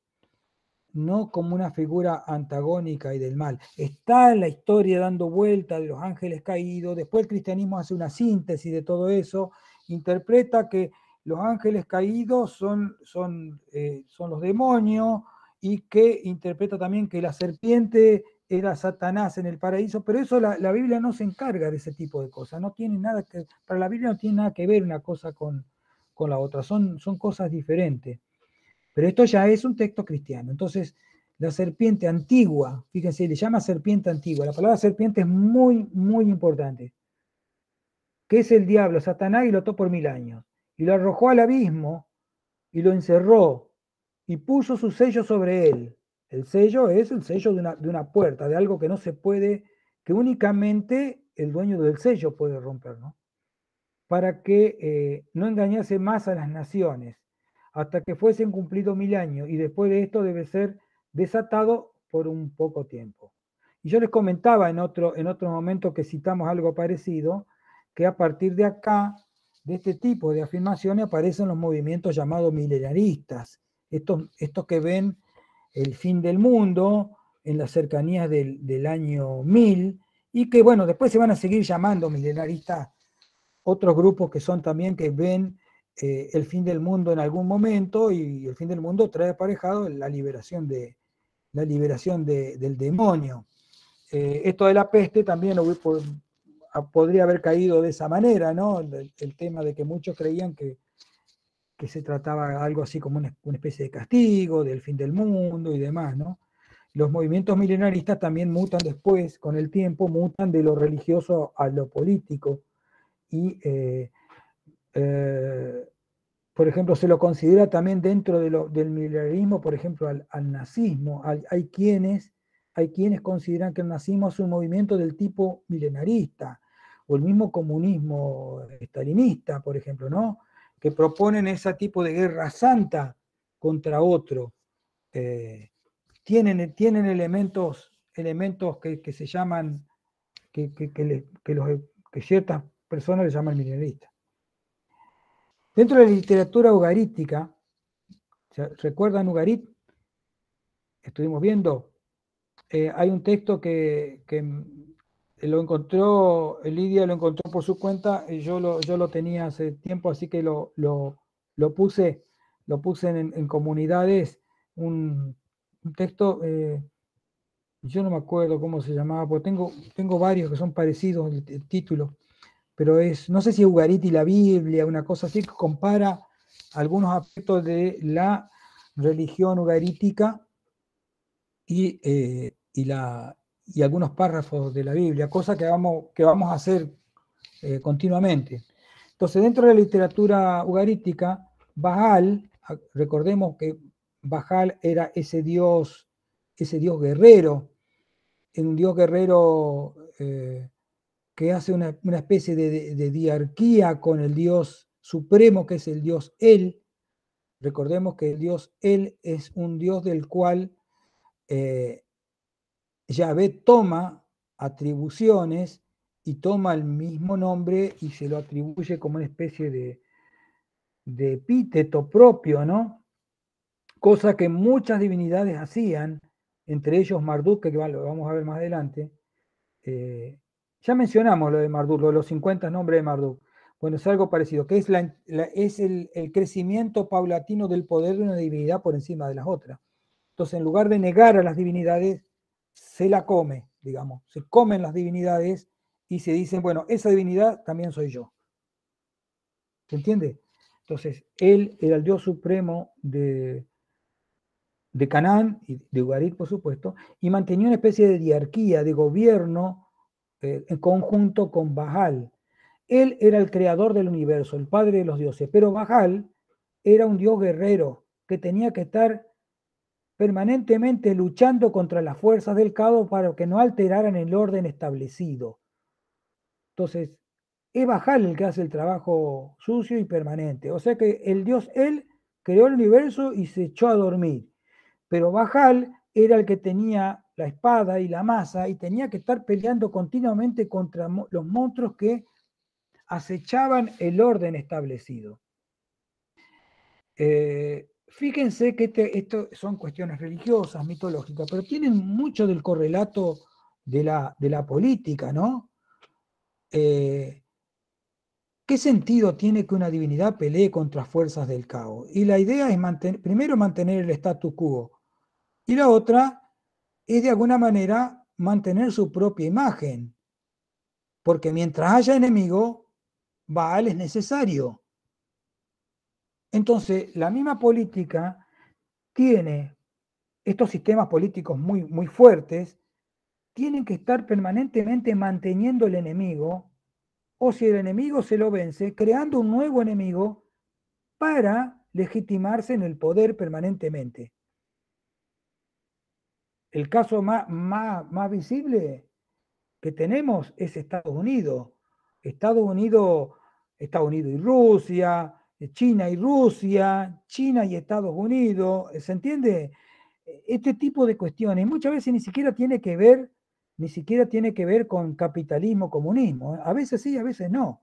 A veces entre el mismo capitalismo, a veces entre el mismo comunismo. Son luchas por el poder. Y la creación del enemigo es muy importante, porque mientras exista el enemigo y sea fuerte, se va a requerir de ese elemento necesario para poder combatir ese enemigo. Entonces, Estados Unidos como policía del mundo, a la vista de este imaginario creado por el mismo Estados Unidos y por los aliados, eh, es pertinente. La existencia de Estados Unidos es necesaria porque el enemigo es tan grande y acecha cosas tan importantes para todos nosotros que necesitamos de Estados Unidos ponga orden a través de la guerra en el mundo. ¿Se entiende más o menos que es muy importante la creación y el sostenimiento del enemigo, que no se nos vaya a caer? ¿Se entiende? Entonces, y si se cae ese enemigo, va a haber que crear otro, porque si no, ¿qué sentido tienen nuestras armas? Vamos a tener que vender todo, no vamos a tener que dedicar la verdulería. Entonces, en este caso también hay mucho de eso. El santuario de Baal, los sacerdotes de Baal necesitaban mantener la idea de que el caos permanentemente acechaba para que Baal exista y sigan existiendo los templos y sigan existiendo los sacerdotes y sigan existiendo los políticos vinculados, la monarquía vinculada a la adoración de Baal. Por eso Baal luchaba continuamente contra las fuerzas del caos. A veces esas fuerzas del caos se manifestaban en los enemigos, pero a veces eran el mismo mar. Mitológicamente era el mismo mar. En lo cotidiano eran los enemigos, los vecinos. Pero en el campo cósmico era, en este caso, el mar. Fíjense, lucha contra Yam. Yam, el príncipe del mar. Yo por ahí no quiero abundar con las citas, pero hay muchas citas al respecto. En realidad, Baal tiene un par de ciclos de luchas que son muy importantes, que una es la lucha contra Yam, porque hay toda una historia, porque Yam le quiere usurpar el trono, pero Yam también es el mar, es una fuerza del caos, pero es una creación de él, por eso se le llama Yam, amado de él también. Entonces es un monstruo que es opositor, pero es parte de la creación. Es una cosa algo compleja. Pero por eso yo no quería abundar con esto, porque no es el tema específico de esto, sino que nuestro tema es la creación del Génesis. Pero sí resulta interesante la comparación. Y para tomar dimensión de lo que el Génesis nos está queriendo decir cuando las cosas no son tan claras. Entonces, Baal lucha contra Yam, príncipe del mar, una deidad cuyo palacio está en el abismo, asociado con las profundidades o teón bíblico de los océanos. Yam es la deidad del caos primordial, representa el poder del mar indómito y furioso. Luego Baal lucha también contra el monstruo Mot, que es la muerte. O sea, Yam es el príncipe del mar. Es una serpiente gigantesca que es el mismo mar. No es una serpiente en el mar, el mismo mar es la serpiente. Y otro, primero lucha contra Yam y logra vencerlo, ¿no? Pero después lucha con otro monstruo terrible que es Mot, que es la personificación de la misma muerte y que tiene relación con los desiertos y con el calor terrible, ¿no? En esta lucha contra Mot interviene también la hermana y consorte Astoret, que es la que lo termina salvando a Baal. Todos los laureles se los lleva a Baal porque es hombre, ¿no? Pero la hermana, que es tan terrible como él, lo salva, lo termina salvando. Entonces, estas monstruosidades representan las fuerzas del caos. Bueno, abajo hay un poco de la etimología de la palabra caos. Habitualmente se refiere a lo impredecible, ¿no? Debido a las variaciones lingüísticas, el significado de la palabra se desplazó a desorden, pero el caos es lo que está acechando continuamente. Por eso esto de desorden es relativo, porque en realidad podría referirse a otro orden que no es el nuestro, por así decir, o que no es el orden de la ideología del que está escribiendo el relato, o de la cultura que está escribiendo ese relato. Entonces, saltó la masa de las manos de Baal como un águila, sus dedos, golpeó en el cráneo del príncipe Yam, en la frente al juez Nahar, se desplomó Yam, cayó a tierra, se desdoblaron sus artejos y se descompuso su figura. Arrastró Baal y deshizo a Yam, acabó con el juez Nahar. Yam, algo que llama la atención también, que no tenemos que perder de vista, algo que no tenemos que perder de vista, es que estamos tratando de trabajar sobre el relato de la creación bíblico. Y no tenemos que perder en vista que la Biblia pertenece a un lugar que es la región de Palestina, Canaán. Así que no podemos dejar de ver las similitudes que tienen con sus vecinos, por más que ellos hayan formado un grupo particular dentro de los diversos grupos que había en Palestina, eran palestinos, los judíos son cananeos y tienen cultura cananea. Fíjense, acá se habla de Yam como el monstruo del mar y de Mot como el monstruo de la muerte, pero Yam y Mot son términos hebreos que significan mar y muerte respectivamente, o sea, son los mismos nombres porque tenían una lengua en común, más allá que después la lengua terminó, por así decir, especificándose en un grupo de los hebreos. La lengua cananea era parecida. La lengua árabe actual, inclusive, tiene muchísimos términos que son los mismos que utiliza la lengua judía actual. O sea, los judíos son cananeos y tienen esa carga por más que hayan desarrollado el monoteísmo y se hayan querido desprender de toda la cultura que no respondía a ese monoteísmo, eso, digamos, significó una tarea imposible, porque tenían una lengua que era común, más allá de las especificidades, ¿no es cierto? Era una lengua emparentada, como no podía ser de otra manera, con las lenguas y las culturas de la región. Por eso, Yam y Mot en Ugarit significaban lo mismo que significa inclusive para un judío actual, porque estas palabras son actuales también. ¿Se entiende? Hay que tratar de ubicarse en el lugar, en el momento, y no perder de vista de que formaban parte de un grupo mucho más amplio, por más que hayan tenido la originalidad notable, impresionante del monoteísmo. Seguían siendo parte de la misma cultura que les dio origen. Y eso es lo que no tenemos que perder de vista, de que no es que están, entre comillas, robando elementos de otras culturas. Esos elementos también pertenecían a la cultura arcaica de los judíos, del pueblo de Israel, de los israelitas en el sentido amplio, de los hebreos. Tenían una cultura común, por supuesto, muy vinculada también a la cultura mesopotámica y también vinculada con algunos elementos a la cultura egipcia, porque los egipcios habían dominado la región hasta un tiempo antes que aparecían los judíos.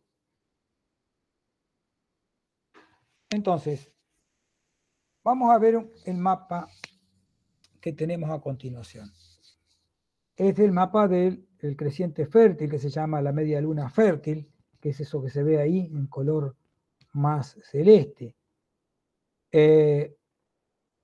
Vemos Fenicia por acá, el Mar Muerto, Jerusalén por acá, tenemos la península de Sinaí, Egipto, y de este lado tenemos la tierra de los dos ríos, Mesopotamia.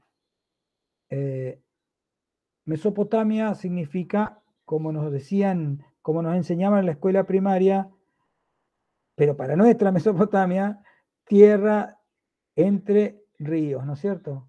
De ahí mi provincia Entre Ríos. Que en realidad no es una isla, ¿no? Porque está rodeado de ríos, tenemos que cruzar el charco para poder salir, nos tenemos que mojar los pies. No podemos salir seco de la provincia. Entonces, entre el río Éufrates y el Tigris, los primeros asentamientos, si bien hay población indígena, cuando hablamos de población indígena hablamos de una población arcaica, originaria del lugar, ¿no es cierto? Había población indígena, el desprendimiento de esta región como gran civilización aparece luego de la llegada de los sumerios a la región. Los sumerios, no se sabe el origen de los sumerios, pero cuando los sumerios llegan, sumado y se suman a la población local, logran desarrollar una civilización única, que es la primera gran civilización del mundo. En torno a los sumerios hay muchos misterios respecto del origen, pero esos misterios para nada no nos deben desviar la mirada histórica que tenemos que tener al respecto. Porque hay muchos textos, si ustedes se ponen a buscar, hay muchos textos circulando en internet sobre la posibilidad de los sumerios como civilizaciones extraterrestres y demás. Son cosas que personalmente no comparto. Sí compartía cuando tenía 15 años, pero ya no. Porque primero que si el hecho de desconocer el origen de un pueblo no lo hace automáticamente extraterrestre. Y segundo, hay que comprobar que los extraterrestres existen. Entonces, si no podemos comprobar que los extraterrestres existen, no podemos vincular a los sumerios que sí existieron, pero que no conocemos el origen, con algo que no sabemos si existen. Entonces, la cosa es divagar. Por eso, desde acá no comparto, por lo menos el espíritu del curso es siempre la historia, la antropología, la mitología y lo inexplicado también. Pero lo inexplicado como inexplicado mismo, no lo podemos explicar. El origen de las pirámides no lo podemos explicar, no se sabe cómo la construyeron. Pero si yo derivo el origen de las pirámides, que no conozco, a algo que tampoco conozco, no soluciono el problema. Aparte, si yo relaciono el origen de las pirámides, por ejemplo, con los extraterrestres, le estoy sacando mérito a las personas que construyeron las pirámides. Hay personas que construyeron pirámides con mucho esfuerzo, con mucho fervor religioso, con mucho dinero, con mucho tiempo, con una tecnología que no conocemos, pero la hicieron. Entonces, si yo derivo la construcción, estoy sacándole mérito a todo ese esfuerzo. Fíjense que las catedrales góticas fueron hechas con una tecnología, no digo similar porque es otra tecnología, ¿no? Pero con una fuerza motriz similar a la de las pirámides, porque no existía el motor a vapor siquiera en la época de las construcciones de las catedrales góticas, que tienen, no sé, 100 y pico de metros de altura las puntas. pero a nadie se le va a ocurrir pensar que la catedral de Chartres la construyeron los extraterrestres. Entonces acá hay una idea de menoscabar el esfuerzo de la antigüedad de una manera tremenda, me parece. Por eso, por varios motivos no adhiero a ese tipo de cosas que le advierto porque van a encontrar toda una serie de teorías y demás. Muy livianas son, muy livianas las teorías, no tienen un fundamento ni un correlato tampoco arqueológico sobre el origen de los sumerios. Hay muchísimas civilizaciones, muchísimos grupos étnicos que no se sabe el origen, pero bueno, se la agarraron con los sumerios, no sé por qué. Porque los sumerios fueron una gran civilización y crearon muchas cosas que subsisten hasta el día de hoy. Ahí en Sumer, en el país de Sumer, es donde aparece por primera vez el templo, aparece por primera vez el palacio y todo este tipo de cuestiones, cosas que van a tomar el resto de las civilizaciones de manera independiente por una evolución propia o imitando también, ¿no es cierto? Sumer creó la escritura. Casi simultáneamente se crea también la escritura en Egipto. Son dos escrituras diferentes, ¿no? Pero al fin y al cabo crean la escritura. La escritura es una bisagra en la civilización. Con la escritura nace la historia, termina la historia y nace la historia. Pero los súmeros fueron una civilización, los súmeros y los locales, Los súmeros vienen y ahí se realiza esta explosión de civilización. Hay muchas cosas rodeadas de misterio, pero eso no significa que no debemos, digamos, que no deberíamos dejarlo en el misterio y ver si algún día lo solucionamos o no, y no recurrir a fantasías, ¿no es cierto? A cosas que, no tienen mucho sentido. De todas maneras, yo lo que quería contar era que los sumerios son los primeros que se establecen en la región. Establecen un imperio también, hay ciudades muy importantes, y la etapa que sigue la ocupan los acadios, que los acadios sí son un grupo de lenguas semitas, de lenguas semíticas. Son semitas orientales. En cambio, los cananeos, o sea, los fenicios, los judíos, o sea, los hebreos, después de los hebreos vamos a verlo como grupo originario, los hebreos, por ejemplo, los amorreos también, son semitas occidentales, están pegados al mar Mediterráneo. Son todos semitas, ¿no? Pero los acadios son semitas orientales y junto a los asirios, más al norte los asirios, ¿no? Y los hebreos y los cananeos en sí son semitas occidentales, tienen una variación. Los sumerios no son semitas, son inmigrantes y no se conoce el origen de la lengua sumeria. Se conoce la lengua sumeria, pero no se conoce el origen de la lengua. No son de la región, no son de ahí.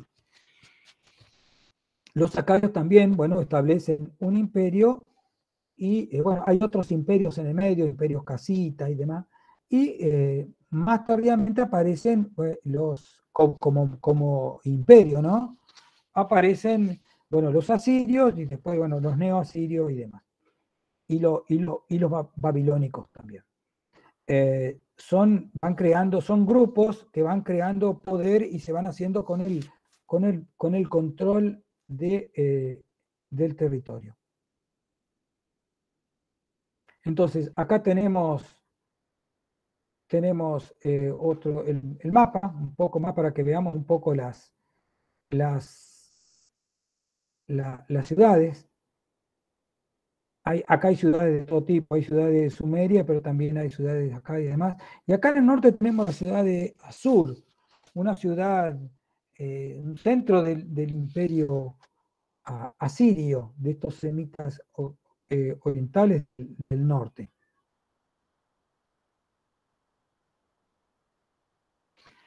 Asurbanipal es un rey asirio del siglo 7 a.C., ya es una personalidad que figura en la Biblia. Habíamos dicho que la Biblia no era un documento histórico, pero que aparecían en ciertos momentos de la Biblia, aparecen personalidades con las cuales sí puede haber un correlato con otra fuente. Bueno, Asurbanipal aparece, no sé si aparece muchas veces, creo que aparece un par de veces, con otro nombre aparece, no sé si lo puse, pero de todas maneras es una personalidad histórica, se hace con el poder, es nieto de Sennacherib, de un gran conquistador, es un líder militar muy temido en la región. Los asirios eran una cultura muy violenta, pero no solamente eran violentas, sino que hacían propaganda de la misma violencia. En otros cursos que hemos dado, que hemos trabajado exclusivamente el tema artístico, de Oriente Medio, hemos visto en muchos relieves, así tal vez alguno de ustedes ha tenido la suerte de ir a Londres, de viajar a Londres y de ver en el British Museum que hay una colección asiria muy importante, y tienen los famosos relieves de la cacería de leones a Surbanipal. Es una serie de pasillos que tienen todos los costados los relieves de la cacería de leones. Hay uno particular que es muy interesante, que es el famoso de la leona herida. Si tienen interés por ahí lo buscan en internet, están muy difundidos ese tipo de cosas, ¿no? Relieves de este tipo, este es un pedacito que se lo ve ahí a Surbanipal cazando bichos, ¿no? Cazando leones.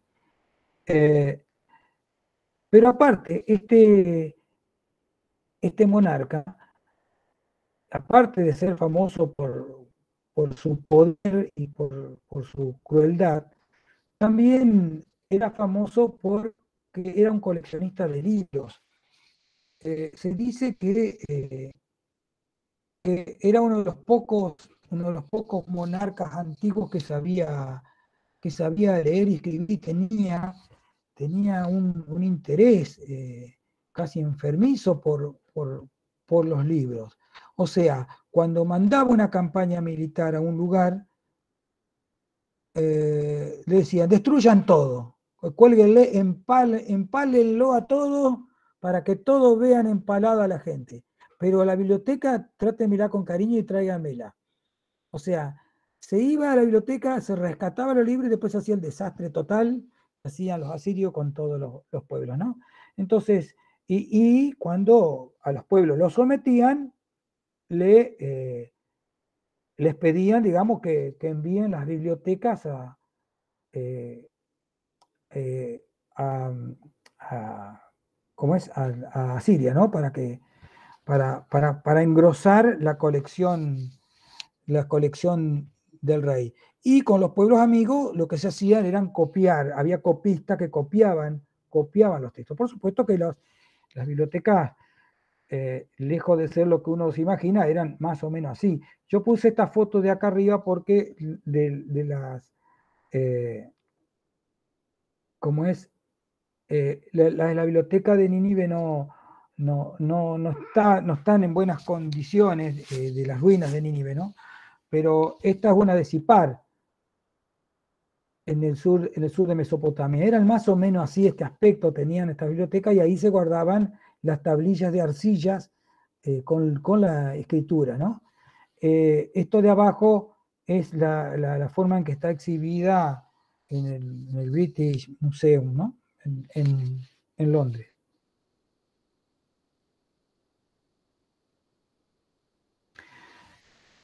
Dentro de los textos, de los muchos textos que se encontraron en la biblioteca del rey Asurbanipal, está el Enuma Elish.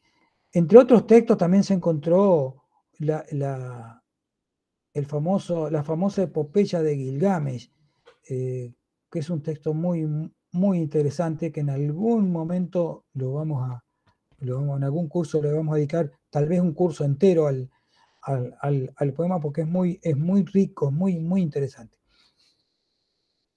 Los textos eran textos muy antiguos para la época. Imagínense que estamos hablando de, para no errarle, vamos a mirarlo, estamos hablando del siglo VII antes de Cristo. El Enuma Elish se considera eh, que está escrito en el 1200 antes de Cristo. O sea que era un texto muy antiguo para la época, pero que se seguían escribiendo. Hay varias versiones, inclusive hay una versión tardía de Beroso, que era un mesopotámico, que está comentada por, y yo no me acuerdo, uno de los padres de la iglesia, ya un cristiano, no me acuerdo cuál era de los padres, pero que está comentado en tiempos cristianos que existía ese relato de Beroso, que era una versión más nueva de este poema de la creación, en tablillas, ¿no? En cuneiformes. Se llama Enuma Elish y se llama así por su incipit. El incipit es como comienzan los libros, los textos, las obras, comienzan con alguna frase. Recordemos que esta forma de llamarlo por su incipit es la que que utiliza la Biblia. Fíjense que en la traducción de la Septuaginta, en la traducción de la Biblia griega, se llama Génesis el libro que estamos trabajando. Pero en realidad, en la versión hebrea de la Biblia, se llama Bereshit. ¿Recuerdan eso? Que Bereshit quiere decir en el comienzo. Bueno, en el comienzo Elohim creó los cielos y la tierra. ¿Recuerdan? Entonces, el incipit es lo que le termina dando el nombre a la obra. Recordemos además, más de uno lo se va a acordar, la bella y graciosa moza marchóse a lavar la ropa. La mojó en el arroyuelo y cantando la lavó. La frotó sobre una piedra, la colgó de un abedul. ¿Se acuerdan de eso? Bueno, el Lelutier hace toda una sátira del tema de llamar con los incipit a las obras, ¿no es cierto? Y bueno, si alguien no conoce esta obra de Lelutier, lo invito a que la vea o que la revean. Está muy, muy buena, pero se hace mofa de este tipo de recursos de llamar a una obra por su incipit, ¿no es cierto? La bella y grasosa moza, acuérdense, es el Lelutier, la bella y grasosa. Entonces, este poema Enuma Elish se llama, o lo llamaron, Cuando lo alto, porque así empieza.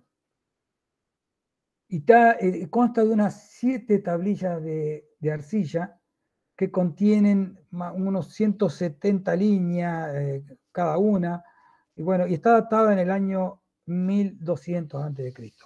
En este poema, tiene la función de, en realidad, es un poema de la creación, no es el más antiguo para nada, porque 1200 años antes de Cristo es acá nomás.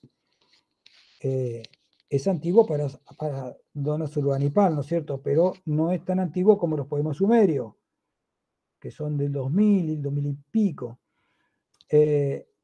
O sea que como poema de la creación no es nuevo, está alimentado con diversos aspectos de otros poemas de la creación, pero tiene como novedad, en realidad fue construido para eso, la exaltación del dios Marduk. Lo que quiere hacer es elevar el nivel del dios Marduk por encima del resto de los dioses. ¿Por qué? Y porque es un poema babilónico. Y Marduk era el dios propio, el dios patrono de Babilonia. Entonces, cuando aparece el imperio babilónico, tienen que elevar la categoría de su dios. Entonces, componen un poema de la creación que va a tener la función de elevar el nivel del dios. Y este poema termina con esos 50 nombres de Marduk, que es algo parecido, que lo citamos cuando hablamos del nombre de Dios, es algo similar el procedimiento al que hace Yahvé con el resto de los dioses de la región. Apropiarse del nombre y transformar ese nombre en un epíteto o en otra forma de llamarlo. ¿Está? Esa es la función del texto Numairis. Pero para lo que a nosotros nos interesa ahora es cómo hace el dios Marduk para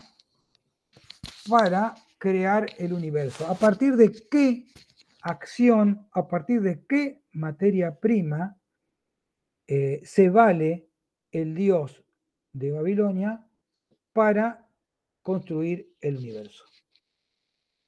Hasta acá la clase de hoy. La clase que viene vamos a ver el poema. Por lo menos es bastante largo, pero vamos a verlo en los aspectos que nos interesan para poder compararlo con el texto bíblico. Yo lo estoy tratando de cortar para que quede más o menos coherente, no mutilarle partes que son vitales para lo que lo queremos utilizar. Vamos a ver si puedo lograrlo, si no nos va a quedar un poco largo, pero entonces, hasta acá la clase de hoy y bueno, espero que les haya gustado y nos vemos la clase que viene. Nos quedamos un rato charlando como siempre y los espero la clase que viene.